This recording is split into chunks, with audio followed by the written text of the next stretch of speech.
Pagelaran Oscar baru saja dilaksanakan. Berbeda dengan tahun lalu yang punya drama Will Smith Chris Rock, Oscar tahun ini justru dipenuhi perayaan, terutama tentang kemenangan Everything Everywhere dalam banyak kategori, termasuk Best Picture atau film terbaik. Maka dari itu di video yang kali ini kita akan menganalisa kenapa film ini bisa menang Oscar, dan kita akan membedah sebagus apa Everything Everywhere All at Once. Sebelum lanjut ke pembahasan, boleh support kita melalui Sosiobas dan bisa juga join jadi member untuk mendapatkan berbagai keuntungan yang sudah kita tawarkan.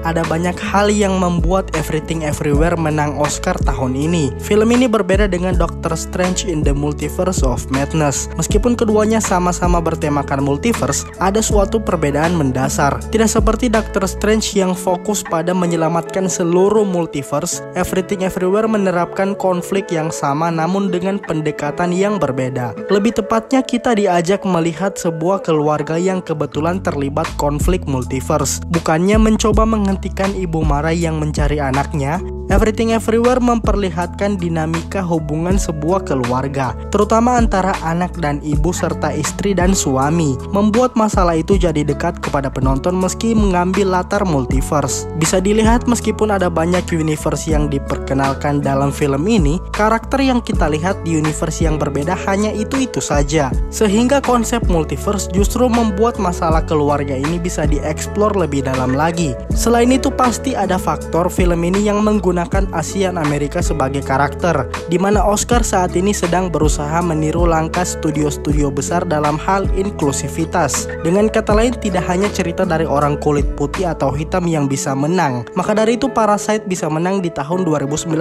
Apalagi diskriminasi Asia Amerika cukup marak di Amerika saat ini. Jangan lupakan tentang simbolisme, filosofi, nihilisme dan sebagainya, yang kita tidak akan jelaskan di video kali ini tentunya akibat dari durasi yang terbatas serta sudah banyak yang membahas itu di YouTube. Yang paling penting sebenarnya kreativitas Everything Everywhere membuatnya sangat menarik. Meskipun aneh tapi indah sebagai sebuah sinema. Bayangkan saja ceritanya hanya berawal dari sesimpel membayar pajak, tapi masalah multiverse dan lain-lain bisa masuk ke dalam cerita. Berbagai universe diperlihatkan dengan unik. Ada yang punya tangan hotdog, bahkan ada yang hanya batu. Tapi tetap saja kita dibuat berfokus pada Evelyn dan keluarganya. Sehingga film ini bisa membuat penonton terhibur karena seru, dan di saat yang sama bisa menghadirkan tangis dari melihat sebuah keluarga menyelesaikan masalah mereka. Lebih lagi jika melihat film ini bisa sukses tanpa aktor yang benar-benar besar. Mungkin hanya Jamie Lee Curtis, tapi itu pun beliau belum pernah memenangkan Oscar sebelumnya. Dan adapun comeback story luar biasa dari Ke Huy Quan yang sempat hilang dari industri Hollywood tapi kembali dengan sebuah pencapaian yang brilian, membuatnya kini bisa berkarya lagi, terutama di series Loki season 2 mendatang. Yang buat tambah menghibur ada beberapa referensi dari film-film terkenal di film ini, misalnya The Matrix atau Ratatouille. Jangan lupakan sajian teknis yang disuguhkan, yang bisa memperlihatkan cara bertarung aneh tapi seru. Sebut saja bertarung menggunakan tas selempang, bertarung memakai anjing, sampai bertarung menggunakan gerakan aneh demi mendapatkan kekuatan tambahan. Ditambah para sutradara di sini menggunakan perubahan aspek rasio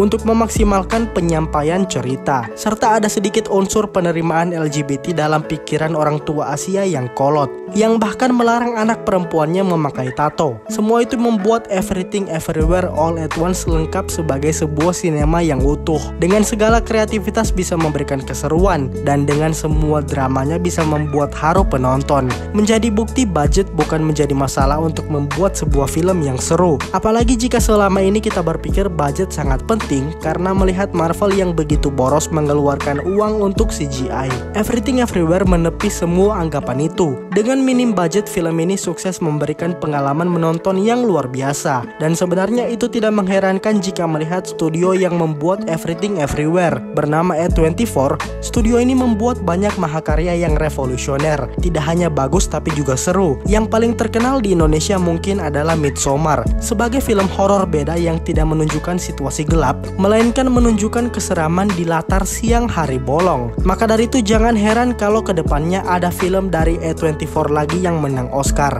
Intinya gabungan dari semua yang kita jelaskan tadi membuat mengapa Everything Everywhere menang Best Picture Oscar, dan dibuat lebih layak lagi karena beberapa nominasi disabet oleh film ini, bahkan mungkin hampir semuanya. Pemeran utama wanita terbaik dimenangkan oleh Michelle Yeoh, pemeran wanita pendukung terbaik untuk Jamie Lee Curtis, sutradara terbaik untuk The Daniels, dan yang paling penting pemeran pria pendukung terbaik untuk Ke Huy Quan.